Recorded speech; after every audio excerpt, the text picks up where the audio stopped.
네, 사연관의 더블체크로 이어가도록 하겠습니다. 매주 월요일에는 저희 한 주 동안 참 많이 쏟아진 리포트 중에서 다시 봐야 할 부분들 날카롭게 체크해보고 있습니다. 오늘도 교보증권 스마트영업부 디테일 4 사연관 차장님과 함께하겠습니다. 어서 오세요. 네, 안녕하세요.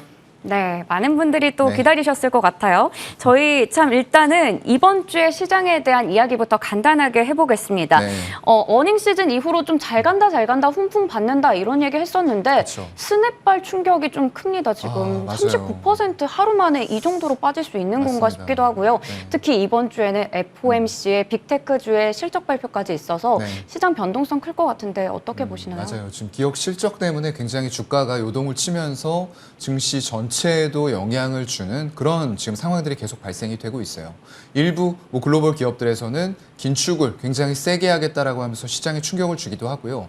또 일각에서는 정말로 인플레이션이라던가 경기 침체 우려 때문에 굉장히 기업 실적들에 대해서 불안하게 봤었는데 오히려 이런 부분들을 안도시키면서 랠리를 펼치기도 하고요. 굉장히 좀 시장이 불안정한 상태인 것 같아요. 물론 오르는 날이 최근 들어서는 많아지긴 했는데 여전히 변동성 속에서 시장이 움직이고 있다라는 부분들을 좀 투자자분들께서는 불안해하고 계신 것 같고요. 일단 SNS 서비스 기업 스냅이었는데 이쪽도 대표적으로 약간 고PER을 받는 성장주에 속했었어요. 근데 이런 부분들이 여전히 연준에서는 인플레 파이터가 돼서 강하게 금리 인상을 하겠다라는 부분들을 계속적으로 고수를 해나가고 있어요. 그렇다 보니까 이런 쪽에 있어서 여전히 성장주는 아직까지 확신을 가지고 어떤 매수를 하기에는 조금 시장에서는 냉담한 반응들을 보여주고 있는 게 아닌가, 그런 것들이 곧 스냅의 폭락으로 나타나지 않았는가라고 보고 있는 거고요. 일단 이번 주에는 더 큰 기업들의 실적 발표가 많이 있습니다. 애플이라던가 아마존, 그리고 마이크로소프트, 알파벳 같은 빅테크들의 실적 발표가 있는데 이런 것들이 아무래도 지금까지 이어왔던 대로 나스닥 쪽이 다우존스 지수보다도 더 상승률이 높았고요. 그리고 코스닥 쪽이 코스피보다도 상승률이 높았습니다. 수급이 안 좋았음에도 불구하고 말이죠. 그래서 이번 주에 발표되는 이런 빅테크 기업들의 실적이 과연 더 기술주 쪽으로 시장을 치우치게 만들 것인가, 이런 부분들로 좀 나타날 거라고 보이고요. 금주에는 이제 FOMC 정책금리 인상이 예정이 좀 되어 있습니다. 거의 75bp로 굳어지고 있는 이런 분위기고요. 75bp라고 하더라도 두 달 동안에 1.5%면 결코 작은 수치는 아닐 것 같아요. 그렇기 때문에 일정 부분 시장에서는 이런 부분에 대한 충격파가 올 것을 조금 대비하셔야 되지 않을까라고 생각이 되고요. 2분기 GDP 성장률이 지금 0.3%가량 반등할 것으로 보이고 있어요. 전분기에는 1.6% 빠졌었습니다, 오히려. 거기다가 여기에서 아직까지는 고용 지표가 견조한 편인데 만약에 실업률이 조금 올라간다, 이런 부분들도 결국에는 시장의 상하 파동에 영향을 줄 수 있는 이런 요소들이 이번 주에는 굉장히 많이 몰려 있는 것 같아요. 그래서 여러분들 매매보다도 이런 일정들과 매크로적인 환경을 체크하는데 이번 주에는 조금 더 주력을 하셨으면 좋겠습니다. 네, 앞서 얘기 드렸듯이 이번 주에 워낙에 일정이 많아서요. 이 부분들 좀 체크하면서 일단은 매매보다는 뭔가 결과가 딱 나오고 나서 우리가 좀 더 대응을 하면 좋지 않을까라는 생각이 듭니다. 그렇다면 이번 한 주 어떤 리포트로 시작해 볼지 확인해 보겠습니다. 네, 첫 번째 현대건설입니다. KB증권에서 리포트가 나왔는데 사실 건설주들이 올 초에 상당히 이 정책주로 굉장히 모멘텀을 강하게 받았다가 지금 좀 크게 뭐 이렇다 할 성과가 없는 것 같아요. 는데 또 이런 좋은 리포트가 나왔습니다. 강한 매출, 실적이 잘 나온 것 같아요. 맞아요. 일단은 의견 일치를 좀 드리고 싶고요. KB증권 쪽에서 이제 시장 기대치에 부합되는 강한 매출과 높아진 하반기에 원가율이 개선될 가능성이 있다라고 리포트를 냈습니다. 2분기 실적은 컨센서스에 부합이 됐어요. 그런데 이제 해외 비용이 꽤나 많이 발생이 된 걸로 지금 리포트에서는 얘기를 하고 있고요. 이라크 카르발라 쪽을 합산하면은 500억 가량이 될 것 같다라고 추정을 하고 있습니다. 비용적으로는 굉장히 큰 비용이고요.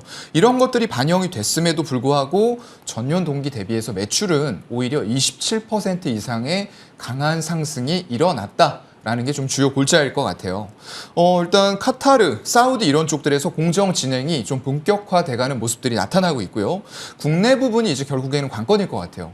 제가 건설 쪽을 말씀을 드릴 때는 국내 쪽의 주택 부문의 수익성이 개선이 돼야지만 의미 있는 수익성 개선이 나올 것이다라고 항상 말씀을 드리거든요. 근데 그런 부분들이 결국에는 좋다 안 좋다, 얘기가 나온다고 하더라도 결국 집권 1년 차에는 이런 정책적인 뒷받침이 될 수밖에 없다라고 좀 판단을 하고 있는 것 같고요. 반기 누적 별도 기준으로 봤을 때 주택 공급 달성률은 52%가량을 달성을 했어요. 그래서 생각보다는 괜찮게 가고 있구나라는 부분들이 확인이 되었고요. 이게 하반기에 더욱더 강해진다라고 했을 때에는 수익성 개선의 여지가 더 있어 보인다라는 내용들입니다.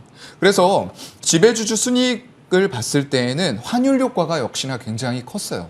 1,300원을 넘나드는 환율 효과가 생기다 보니까 현대차, 기아처럼 마찬가지로 굉장히 환율 쪽에서 큰 이익이 발생이 됐고요. 그러면서 시장 기대치를 큰 폭으로 상회하는 모습들이 나왔습니다. 거기다가 지금 수주 받은 내용들 보게 되면 필리핀 철도가 1조 5천억, 사우디 네옴시티 항만 쪽에서 5천억 정도가 될 것 같고요. 카타르와 사우디의 석유화학 쪽이 각각 2조 정도 되면서 해외 쪽의 수주 잔고도 잘 쌓이고 있는 이런 상황들이에요. 거기다가 미국의 웨스팅하우스 최근에 이제 에너지 안보이기 때문에 이걸 원자력 쪽으로 넓혀가는 행보들이 굉장히 많이 나오고 있단 말이죠.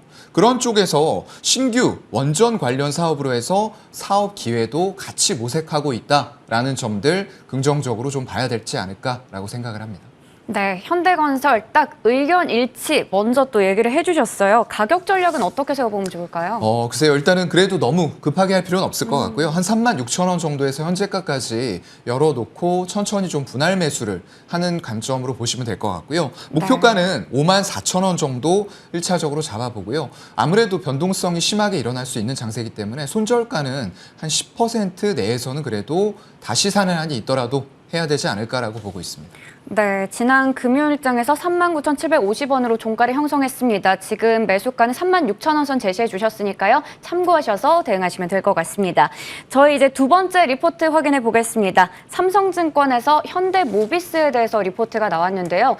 사실 현대차, 기아 이렇게 실적 굉장히 좋았는데 현대모비스는 좀 기대를 했었는데 실적에 좀 타격이 있었던 것 같아요. 근데 또 일회성 비용이기 때문에 이 부분은 좀 어느 정도 괜찮지 않을까라는 생각이 있는데 차장님 어떻게 보시나요? 글쎄요. 일단은 이런 완성차 업체의 실적을 좀 따라가지 못했다라는 부분은 약간 좀 아쉬운 부분인 것 같아요. 근데 이제 리포트에서 얘기하고 있는 부분들은 그렇더라도 외면하기에는 매출 성장하는 건 빠르게 확인이 되고 있다라고 좀 긍정적인 의견을 주셨어요. 저는 이젠 약간은 동상이몽의 의견을 드리고 싶은데 2분기 실적이 일단은 실적 부진했던 것은 팩트입니다.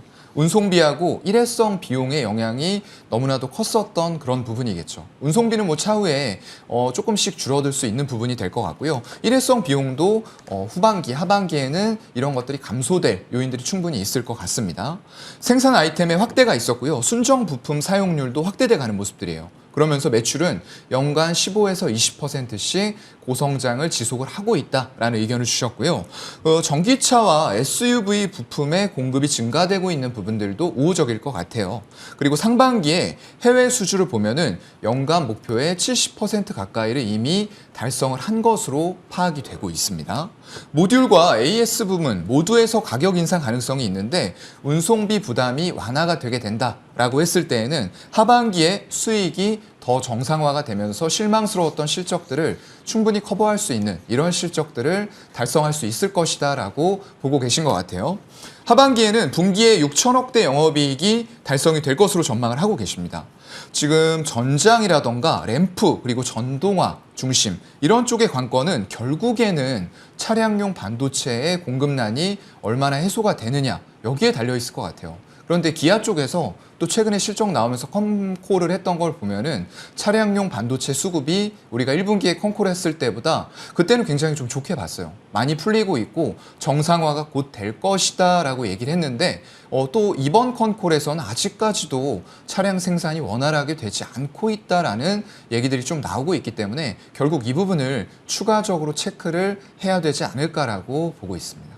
네, 일단은 실적에 대한 부담감, 거기다가 반도체 공급난 아직까지 해소되지 않은 부분들이 있어서 동상이몽의 의견을 제시해 주셨습니다. 가격 전략 한번 세워볼까요? 글쎄요. 일단은 조금 올라오고 있는 분위기긴 한데 그래도 최근에 이제 실적이라던가 이런 부분들에 민감하게 반응하면서 변동성이 생길 수 있는 부분 고려해서요. 한 20만 원 정도 지금 저점이 형성이 좀 되고 있는 부분인데 거기에서 지지를 받는지 여부 좀 확인을 해봐야 될 것 같고요. 그렇다고 하면 지지받고 수급이 들어온다 라고 했을 때는 120 주선과 매물대 상단 부근인 한 25만 원 언더에서는 한번 차익 실현을 해야 되지 않을까라고 보고 있습니다. 네, 좋습니다. 그래서 좀 대안주를 가지고 오셨어요. 네. 화신이라는 종목입니다. 맞아요. 화신은 좀 몇 번 말씀을 드렸던 네. 종목인데요. 일단은 실적 부분이나 이런 쪽에서는 조금 더 빠르게 턴이 되는 모습들을 보여주고 있는 그런 기업이고요.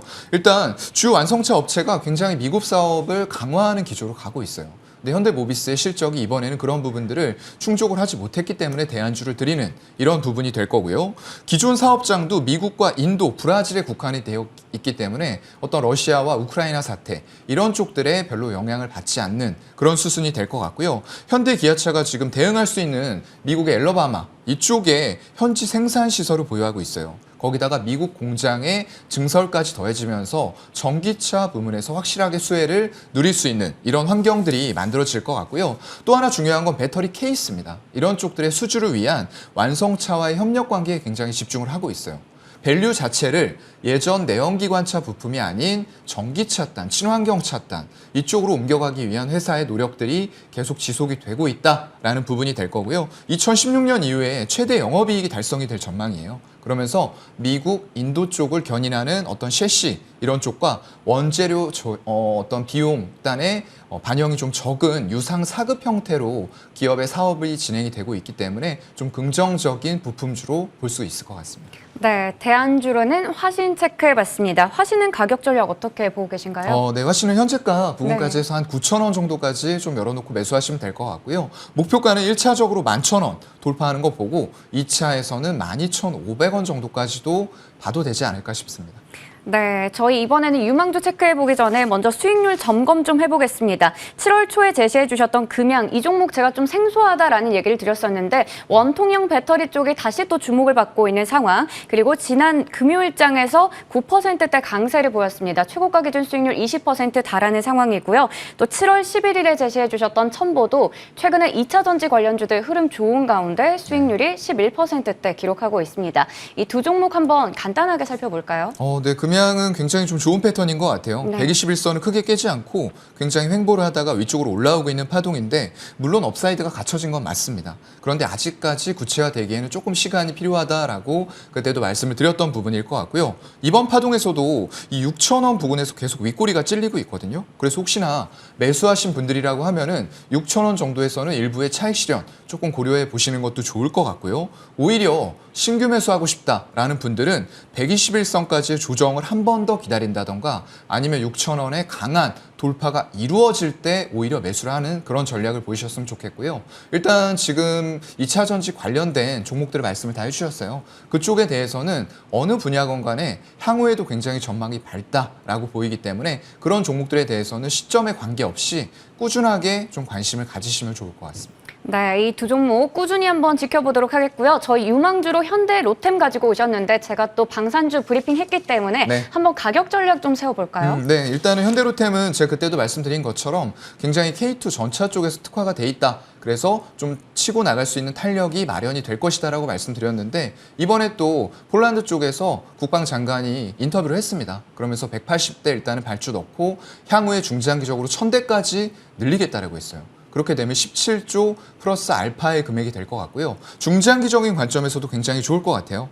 일단은 신규는 차라리 25,000원을 강하게 돌파하는 흐름이 나왔을 때 접근하시는 게 좋을 네. 것 같고요. 이미 제가 말씀드렸을 때 매수를 하신 분이라고 하면은 당연히 홀딩이에요. 그리고 목표가는 1차적으로 3만 원 살짝 아래쪽 29,000원 중반대 정도까지 보시고요. 만약에 거기도 강하게 돌파하는 수급 흐름이 이어진다라고 했을 땐 2차 가격 33,000원까지 목표가 보도록 하겠습니다. 네, 사실 지난 금요일에 워낙에 많이 올라서 맞아요, 좀 많이 올랐죠. 부담되는 구간이었는데 일단 네. 25,000원 돌파하는 거 보고 한번 들어가 보자 얘기 네네. 주셨고요.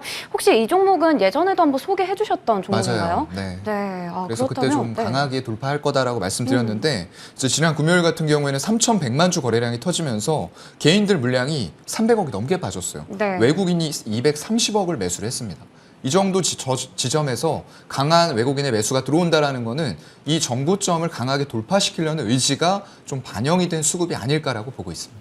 네, 이렇게 디테일과 더불어 촉까지 좋은 사연관 차장님과 오늘도 함께 리포트 점검해 봤습니다. 오늘도 좋은 말씀 감사합니다. 네, 고맙습니다.